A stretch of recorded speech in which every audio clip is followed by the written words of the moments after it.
And I want to send a message of gratitude and thanks to the solidarity that we have received from every corner of our country, from our colleagues to our neighbors. We are grateful for your solidarity, your encouragement, and your support in the face of the most recent xenophobic, bigoted remarks from the occupant of our White House. I will always refer to him as the occupant, as he is only occupying space.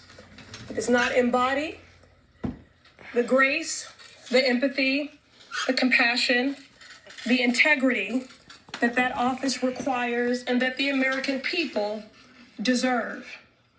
That being said, I encourage the American people and all of us in this room and beyond to not take the bait. This is a disruptive distraction from the issues of care, concern, and consequence to the American people. That we were sent here with a decisive mandate from our constituents to work on. Everything from reducing the cost of prescription drugs, to addressing our affordable housing crisis, to ensuring that the American people have more than health insurance, but health care. More recently, thanks to the partnership of Chairman Elijah Cummings and the advocacy of myself and a coalition of advocates I've worked with for decades, we held the first hearing on childhood trauma. And in sitting in that hearing, as we heard about the many manifestations and iterations of childhood trauma, in the wake of the public health crisis and epidemic that is gun violence, in the wake of PTSD, in the wake of those battling substance abuse disorder and a host of other things, it was impossible not to think of the trauma that is being inflicted upon children every day at our border. At the end of the day, if we improve the conditions of children in a cage, they are still in a cage. And we are viscerally, vigorously, and fundamentally opposed to the criminalizing, the vilifying, the mass detention and deportation of migrant families who are simply doing what is their legal human right, and that is to seek asylum. In the tradition of who we say we are as a country, a beacon of light and hope and of refuge. This is simply a disruption and a distraction from the callous, chaotic, and corrupt culture of this administration all the way down. We want to get back to the business of the American people and why we were sent here, reducing the cost of prescription drugs, addressing the public health crisis and epidemic that is gun violence, addressing the racial wealth gap, and yes, making sure that families stay together. I also would like to just underscore the fact that despite the occupant of the White House attempts to marginalize us and to silence us, please know that we are more than 4 people. We ran on a mandate to advocate for and to represent those ignored, left out, and left behind. Our squad is big. Our squad includes any person committed to building a more equitable and just world. And that is the work that we want to get back to. And given the size of this squad in this great nation, we will not be silenced. And now I'll invite Representative Omar to offer a few words as well.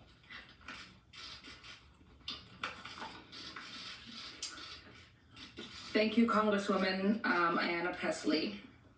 This country was founded on the radical idea that we are created equal and endowed by our Creator with inalienable rights. And yes, we have a long way before we fully live up to those values.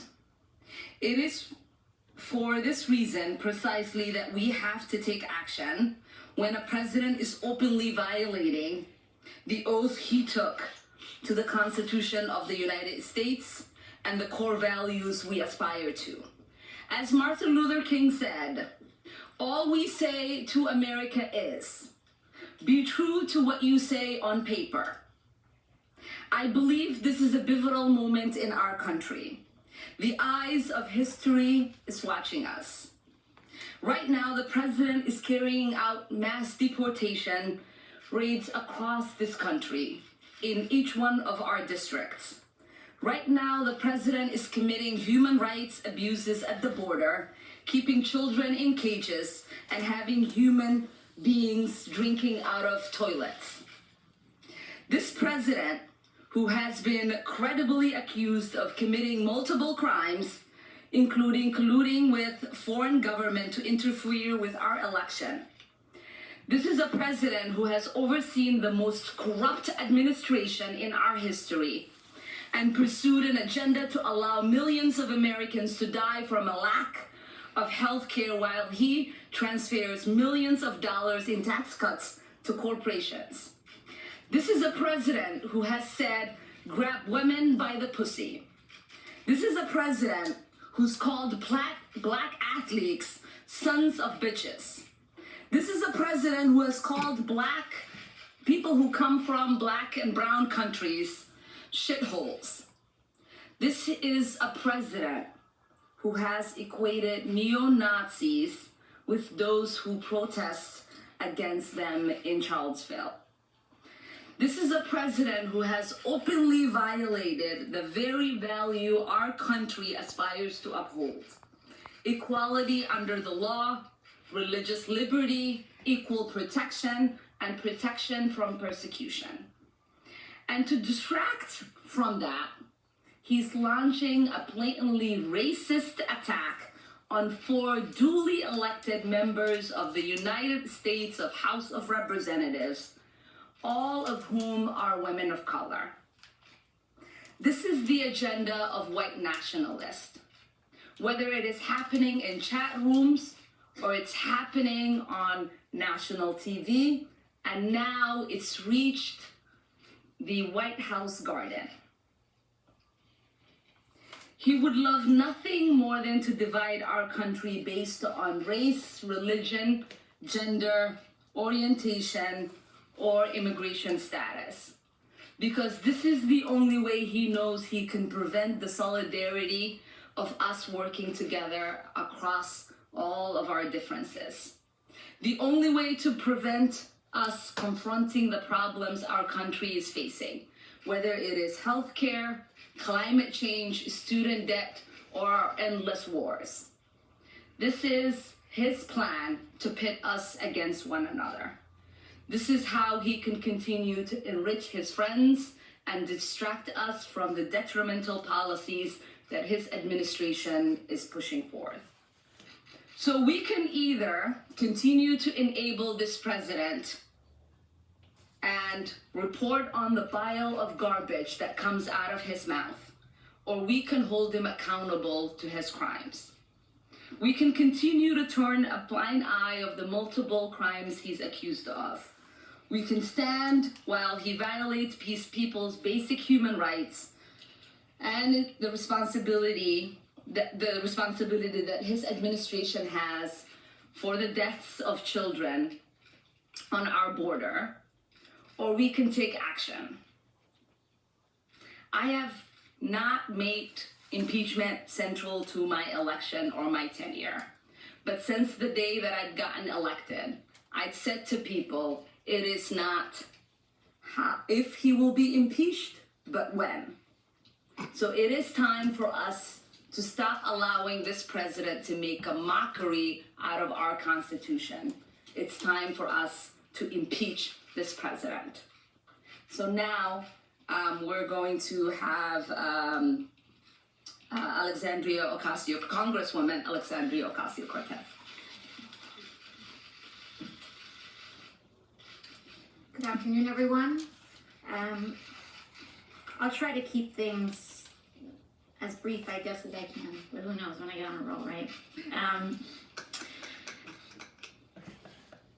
When I was a little girl, my father took me to the reflecting pool here. We were on a road trip from New York to Florida to visit family. And I've told this story before, but it was my first time ever visiting Washington, D.C. And It was my only time visiting Washington, D.C. for years, if not decades. And he rested me on the side of the reflecting pool and had my toes dip in the water. He had me look at the Washington Monument, had me look at the Capitol, had me look at the entirety of the capital of our great country. And he looked at everything and he pointed to all of it and he said, this belongs to all of us. This belongs to you and it belongs to me. And so the first note that I want to tell children across this country is that no matter what the president says, this country belongs to you. And it belongs to everyone. And today, that notion, that very notion was challenged. This weekend, that very notion was challenged.